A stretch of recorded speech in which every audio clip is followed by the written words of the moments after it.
வணங்கி இந்த கிராமத்தில் வருடத்தின் முதல் நாள் இன்று இந்த தருணத்தை வழங்கிய நமது நாடார் மேல்நிலைப்பள்ளி நிர்வாகத்திற்கும் அதன் தலைமை ஆசிரியர் மற்றும் துணை தலைமை ஆசிரியர் அவர்களுக்கும் இந்த நாட்டு நலப்பணித்திட்ட அலுவலர் எம் இனம் அதாவது தமிழினத்துக்கு சொந்தக்காரர் செல்வம் ஐயா அவர்களுக்கும் மற்றும் இந்த நிகழ்வின் காரணகர்த்தாவாக இருக்கக்கூடிய எம்முடைய அன்பு மாணவ செல்வங்களுக்கும் மேலும் இந்த பட்டிமன்றத்துக்கு தலைமை தாங்கக்கூடிய நடுவர் பெருந்தகை தமிழ் செம்மல் எங்களை போன்ற வளரும் எழுத்தாளர்களுக்கும் பேச்சாளர்களுக்கும் வழிகாட்டியாக இன்று வரை இருந்து கொண்டிருக்கக்கூடிய நடுவர் ஐயா அவர்களுக்கும் எங்கள் அணிதான் வெற்றி பெறும் என்று இருமாப்பில் அமர்ந்து கொண்டிருக்கக்கூடிய எதிரணிகளுக்கும் வெற்றியோ தோல்வியோ வீரனுக்கு அழகு என்று அடக்கமாக அமர்ந்திருக்கும் எங்கள் அணியை சார்ந்த நண்பர்களுக்கும் மகிழ்வான இந்த மாலை வணக்கத்தை உறுத்தாக்கிக் கொள்கிறேன். எங்கள் பட்டிமன்ற அனைவரின் சார்பாக மீண்டும் இந்த நாடார் மேல்நிலைப்பள்ளி நிர்வாகத்திற்கு நன்றி சொல்ல கடமைப்பட்டுள்ளோம். இந்த தலைப்பை நல்லா அருமையா எடுத்திருக்காரு நம்ம எதிரணியை சேர்ந்த வரகவி முருகேசன் ஐயா. வந்து பேசினாரு, அப்படியே இடி இடிச்சது மாதிரி இருந்தது, மழை பெஞ்சு இடி இடிச்சு ஒஞ்சது மாதிரி இருந்தது. கத்தி கத்தி பேசினாப்புல உண்மையாயிராது இல்லையா? நல்ல தலைப்பு கொடுத்தீங்க அப்படிங்கிறதுக்காக உங்களுக்கு சொல்ல முடியாது. நடுவர் சொல்லிடுவார் அந்த தீர்ப்பை. இருந்தாலும் பரவாயில்லை, இடியோட மின்னலோட அவரு பேசிட்டு போனாரு. அந்த அளவு இல்லைன்னா கூட ஒரு தூவானமா நாங்களும் ஏதோ ஒண்ணு சொல்ல வர்றோம். ஐயா நடுவர் ஐயா, உங்ககிட்ட ஒரு கேள்வி. வரும்போது நீங்க எப்படி வந்தீங்க? வரும்போது எப்படி வந்தீங்க? இப்படிதான் வந்தேன். நடந்தே வந்தீங்களா? இல்ல இல்ல, அது மகிழ்வுந்துல. மகிழ்வுந்துல போகும்போது மகிழ்வுந்துல தான் போனோம். பள்ளிக்கு போகும்போது பொறுத்து இருக்கு. பள்ளிக்கு போகும்போது மகிழ்வுந்து தான். எல்லாமே மகிழ்வுந்துன்னு ஆகி போச்சு, அப்படிதானே? சரி, மகிழ்ச்சி அதுலதான் பயணம் செய்யறீங்க. அப்ப இதுலயே தெரியுது எங்களுக்கான வெற்றி கிடைக்கும் அப்படின்னு சொல்லிட்டு. ஏன்னா இயற்கை இயற்கை அப்படின்னு சொன்னீங்கன்னா நீங்க அங்க இருந்து நடந்து வந்திருக்கணும். பள்ளிக்கு போகணும்னாலும் நடந்து போயிருக்கணும். நம்ம வரகதி ஐயா பள்ளிக்கு போகணும்னா உருண்டே போவீங்க. சாத்தூர் போகணும் அப்படின்னா இன்னைக்கு போனாதான் நாளைக்கு போய் அட்டெண்டன்ஸ்ல கையெழுத்து போட முடியும். அப்போ நீங்க சொல்றீங்களே இயற்கை இதுல எங்க இருக்குது? வேற என்ன சொல்ல வராரு? அரையாண்டு தேர்வு முடிச்சு மதிப்பெண் கொடுக்க போறீங்க. மொத்தம் எத்தனை மதிப்பெண்மா? 100 மதிப்பெண். 100 மதிப்பெண். யாருக்கு பரிசு கொடுப்பீங்க? அதிகமா மார்க் எடுக்கிறவங்க. ஆமா, 40 எடுத்தாலும் வெற்றி தான். 90 எடுத்தாலும் வெற்றி தான். அப்ப யாருக்கு பரிசு? 40க்கா 90க்கா? 90க்கு தான். ஆசிரியரா இருக்கிறீங்க இல்லையா? அதை பொறுத்து அவர் சொல்லுவார். செய்தியை வைத்துக் கொண்டு உங்களுக்கு தீர்ப்பு வழங்கப்படும். முதல் முறையே கூட்டிட்டு வந்ததுனால நம்ம பிரபுக்கு கொடுத்துட முடியாது தீர்ப்பை, உங்களுக்கும் கொடுத்துட முடியாது.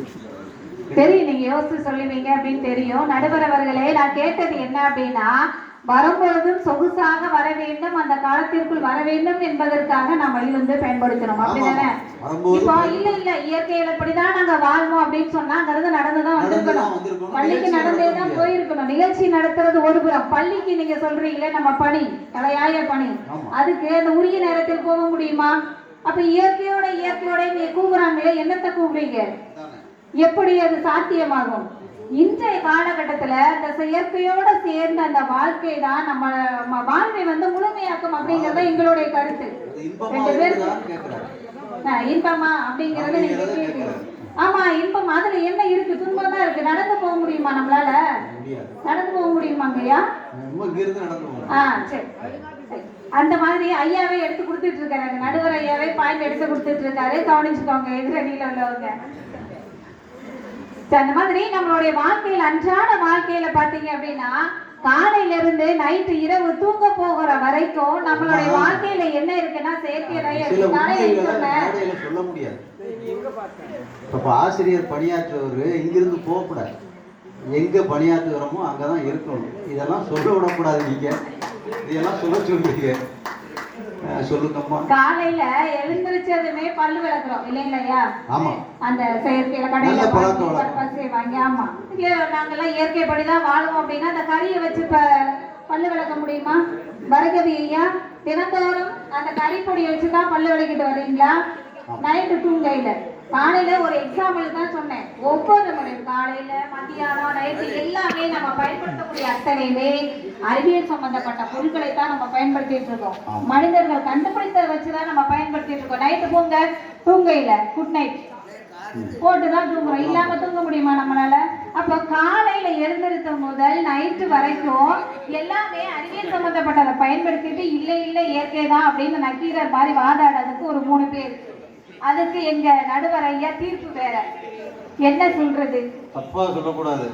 எல்லாமே பயன்படுத்துறது செயற்கை. நாங்களும் பேசுவோம் எதையாவது பேசலாமா? முதல்ல எல்லாமே பயன்படுத்தலாம் பரவாயில்ல ஐயா அப்படிதான் அப்ப நம்ம கொடுத்துடலாம் அப்படின்னு சொல்லி எல்லாத்தையும் பயன்படுத்திட்டு நாங்களும் இயற்கை தான் அப்படின்னா சொல்ல முடியாது. நடுவரைய நீங்க பேசிட்டு இருக்கும்போது சொன்னீங்க கிராமத்துல எல்லாம் குயில் கூவும், காலையில சேவல் கூவும் அப்படின்னு. கண்டிப்பா இப்ப அப்படி எல்லாம் கேட்க முடியல. அந்த குயில் கூவுறதையும் சேவல் கூவுறத கூட செல்போன்ல வச்சிட்டு இருக்காங்க நம்ம மக்கள். காலையில எங்க சேவல் கூவி எழும்புறாங்கன்னு பாக்குறீங்க? கண்டிப்பா கிடையாது. அந்த வீட்டுல ஒரு பையனோ பொண்ணோ செல்போன் வச்சிருக்கா. ஆமா, அந்த செல்போன்ல ரிங் அடிக்கிறதுனாலதான் எந்திரிச்சு அவங்களுடைய வேலைகளே பாக்குறாங்க. அந்த அளவுக்கு நம்ம அதோட சேர்ந்து அடிமையார்கள் அதோட சேர்ந்தே வாழ ஆரம்பிச்சிட்டோம். அந்த செல்போனோடையோ இருக்கக்கூடிய டிவி அந்த மீடியாக்களோட சேர்ந்து நாமளும் வாழ ஆரம்பிச்சிட்டோம். அப்படிங்கும் பொழுது இயற்கை இயற்கை இயற்கை அப்படின்னு சொல்லிட்டு போனா ஒண்ணுமே சொல்ல ஐயா ஒரு 4 விதமா மட்டும் நான் சொல்லிட்டு அதை முடிச்சிடலாம்னு நினைக்கிறேன். ஒண்ணு கல்வியில பாத்தீங்க அப்படின்னா முன்னாடி எல்லாம் திண்ணைப்பள்ளி அப்படின்னு சொல்லுவோம். திண்ணை தெச்சிப்பள்ளின்னு சொல்லுவோம். அங்க உட்கார்ந்து நமக்கு சொல்லி கொடுப்பாங்க. டீச்சர் சொன்ன மாதிரி நிலாவை காமிச்சு சாப்பாடு ஊட்டுவாங்க. ஏமா இப்ப நிலாவே போய் சாப்பாட வேண்டிய காலம் வந்துருச்சு. சாப்பிட்டுட்டு தான் இருக்கோம். இன்னும் நிலாவை பார்த்து சாப்பாடு ஊட்டினான்னு தயவுசெய்து சொல்லாதுங்க. அந்த மாதிரி திண்ணைப்பள்ளியில உட்கார்ந்துட்டு நமக்கு சொல்லி கொடுத்தாங்க. இப்ப அப்படி கிடையாது. கம்ப்யூட்டர் முன்னாடி உட்காந்து சொல்லி கொடுக்காங்க. நம்ம முன்னாடியே உலகத்தையே கொண்டு வந்துடுறாங்க. அதுதான் இப்ப கல்வி முறை. இதுல போய் இயற்கை இருக்குன்னா சொல்ல முடியாது. நாம கண்டுபிடிச்ச செயற்கை கல்விகள் இருக்கு. இப்ப மருத்துவம்னு எடுத்துக்கோங்க. கொரோனா காலத்துல நிறைய பேர் இறந்தாங்க. பாதிக்கு பாதி அந்த மீண்டும் வந்தாங்க. இந்த மீண்டும் வந்தவங்க தடுப்பூசி போட்டாங்க. நம்ம வரகவியல எத்தனை தடுப்பூசி போட்டாருன்னு தெரியல. இயற்கைன்னு பத்தி பேசிட்டு வர்றாரு. கொரோனா நாங்கள்லாம் இயற்கை தான் அப்படின்னு தடுப்பூசி போடாம இருந்தாரா? போய் போட்டாரு. அப்படித்தானே? அப்ப கொரோனா காலத்துல தடுப்பூசி அப்படிங்கிறது நாங்க கண்டுபிடிச்சது. அதை போடாம இருந்திருக்கலாம்ல? போட்டீங்க. எதுக்காக? உயிர் பயம், வாழ வேண்டும் அப்படிங்கிறதுக்காக. நம்ம தோழி சொல்லும் போது கூட சொன்னாங்க அந்த புற்றுநோயை கண்டுபிடிக்கிறதுக்கு அந்த செல்களை அழிக்கிறதுக்கு கண்டுபிடிச்சிருக்காங்க அப்படின்னு. அது நம்ம நாட்டுக்கு வந்தா முதல் ஆளா போய் நிக்கிறது எதிரணியில் உள்ளவங்களா தான் இருப்பாங்க. ஆனா பேசுறது பாருங்க இயற்கை அப்படின்னு பேசுறாங்க. சோ அப்ப கண்டுபிடிக்கக்கூடிய மருத்துவத்துல கண்டுபிடிக்கக்கூடிய அத்தனையுமே நாம நீண்ட நாள் வாழணும் அப்படிங்கிறதுக்காக தான். முன்னாடி எல்லாம் போலியோங்கிற ஒரு நோய் இருந்தது. இப்ப நோய் இல்லை. அப்படிதானடா? உங்களுக்காக தான் பேசிட்டு இருக்கேன். போலியோன்னு ஒரு நோய் இருந்ததா? இப்ப இல்ல. காரணம் என்ன? நம்மளுடைய அறிவியல் முன்னேற்றம். அப்படிதானே? அறிவியல கண்டுபிடிக்கப்பட்டதான் நிறைய நோய்கள் காணாம போச்சு. இதே மாதிரிதான் கல்வி சார்ந்ததாக இருக்கட்டும் அல்லது மருத்துவம் சார்ந்ததாக இருக்கட்டும். இப்ப வாணிகம் எடுத்துக்கிறோம். இப்ப நிறைய பேர் எத்தனை பேர் போய் கிராமங்கள்ல தான் இந்த கடைகள் வச்சிருக்காங்க. உடனே நம்ம செல் எடுக்கிறோம், ஒரு பிளிப்கார்ட்லயோ அல்லது அமேசான்லயோ ஆர்டர் பண்றோம், வந்துருந்தா வீட்டுக்கு. அப்ப எவ்வளவு சுருங்கி போச்சு பாருங்க. நம்மளுடைய வேலைகள் சுருங்கி போச்சு. நம்ம சிந்திக்கக்கூடிய அந்த ஆற்றல் கடைக்கு போனோம்னா லிஸ்ட் எழுதும் முன்னாடி. அதுக்கு 2 ரூபாய் பையன் கையில கொடுத்தாதான் அவன் போவான். நாமளே அப்படித்தானே போனோம். கடைக்கு போயில நமக்கு நம்ம சின்ன பிள்ளையா இருக்கையில 2 ரூபாயோ 5 ரூபாயோ கொடுத்து விடுவாங்க. அது மாதிரி அவனுக்கு கொடுத்து விட்டாதான் போவோம். இப்ப தேவையில்லை ராசா நீ உட்காரு. நம்ம பேசாம என்ன செய்யறோம்? செல்லிலே ஆர்டர் பண்ணிடுறோம். அப்ப எவ்வளவு நம்ம திட்டமிடுதல் எல்லாமே ஒரு குறுகிய வட்டத்துக்குள்ள வந்துருச்சு அப்படின்னு சொன்னோம் அப்படின்னா அதுக்கு முக்கிய காரணம் எங்களுடைய அந்த அறிவியல் வளர்ச்சி தான். இது வணிகம். இதே மாதிரி தான் ஒரு ஆட்சி செய்யக்கூடியவங்களை தலைமையாக இருந்தாலும் சரி அல்லது வேலை செய்யக்கூடிய வேலையாட்களாக இருந்தாலும் சரி, எல்லா இடங்கள்லையும் அறிவியல் சார்ந்த ஒரு வரைமுறை ஒரு முன்னேற்றம் இருந்ததுனாலதான் இன்னைக்கு நாமளால இங்க உட்கார முடியுது. நடுவர் பேசும்போது சொன்னார் நாங்கெல்லாம் இந்த ஊருக்கு பேச வந்திருக்கோம். பேச வந்தப்போ இந்த திடல் எல்லாம் உட்கார்ந்துருப்பாங்க அப்படின்னு. இப்ப திடல் இருக்கு, ஆனா மக்கள் இருக்காங்களா? இல்ல. காரணம் என்ன? 2 பேர் உங்க ஊர்ல மக்களா உள்ள உட்கார்ந்துருக்காங்க. என்ன காரணம் அப்படின்னா எல்லாருமே இப்ப தூங்காம தான் இருப்பாங்க, டிவியோட உட்கார்ந்துட்டு இருப்பாங்க. இங்க பேசுறத அங்க கேட்டுட்டு இருக்கலாம், இன்னொருத்த பட்டிமன்றம் பேசுறத கேட்டுட்டு இருக்கலாம். ஏதோ ஒரு விதத்துல உள்ள உட்கார்ந்து மக்கள் கவனிச்சிட்டு இருக்காங்க, தங்களுடைய நேரத்தை போக்கிக்கிட்டு இருக்காங்க. அப்ப அதுவும் அறிவியல்ல ஒரு முன்னேற்றம் தான். ஏதோ கதை பேசுறோமா அல்லது அடுத்தவங்களை பத்தி பேசுறோமா அப்படிங்கிற காலம் போய் அவங்களுக்கு தேவையான கருத்துக்களை அந்த ஊடகம் மூலமாக எடுத்துக்கிறாங்க.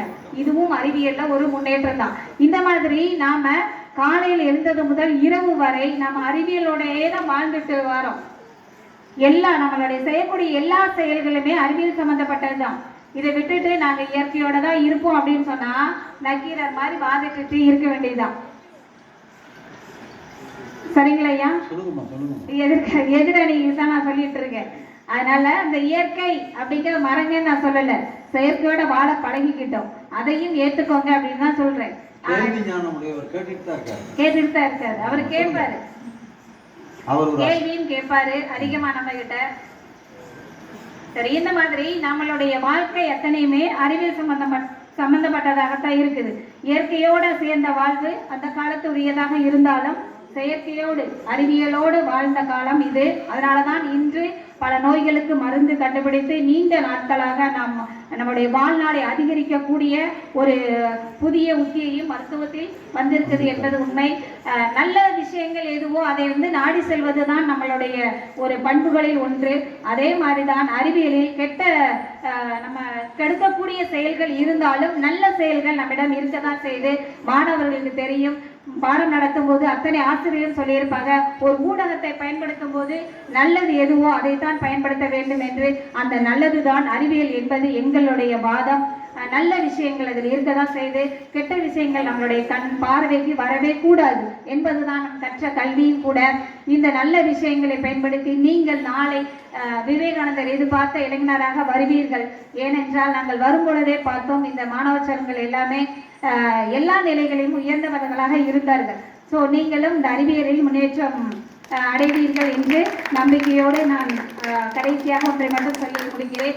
உண்டாளமை உலகம் அப்படின்னு சொல்லுவாங்க. அது மாதிரி தான் இந்த உலகம் அறிவியலால் இயங்கி கொண்டிருக்கிறது. இந்த இடத்தில் இருக்கக்கூடிய அந்த காற்றில் கூட ஒவ்வொரு அணுக்களும் அறிவியலால் உண்டானதுனால தான் இன்று நாம் உட்கார்ந்து சுவாசித்துக் கொண்டிருக்கின்றோம். ஸோ அறிவியல் என்பது நம்மளுடைய வாழ்க்கையில் இணைந்த நம்ம உறவுகள் மாதிரியான ஒரு பண்புடையதுதான். அந்த அறிவியலாலே நம்மளுடைய வாழ்வும் முன்னேறும், எதிர்காலமும் சிறக்கும் என்பது எங்கள் அணியின் வாதம். ஐயா நடுவர் அவர்களே, ஒன்றை மட்டும் கூறி விடைபெறுகிறேன். முடி இல்லாதவங்களாம் மூலக்காரங்கன்னு சொல்லுவாங்க. நீங்க கண்டிப்பா தீர்ப்பை சொல்லுவீங்க அப்படின்னு எங்களுக்கு ஒரு நம்பிக்கை இருக்கிறது. எங்கள் அணி சார்பாக உங்களுக்கு நன்றியை தெரிவித்துக் கொண்டு விடைபெறுகிறேன். ஏன்னா கவிதா பொடி வச்சு பேசுவாங்க எல்லா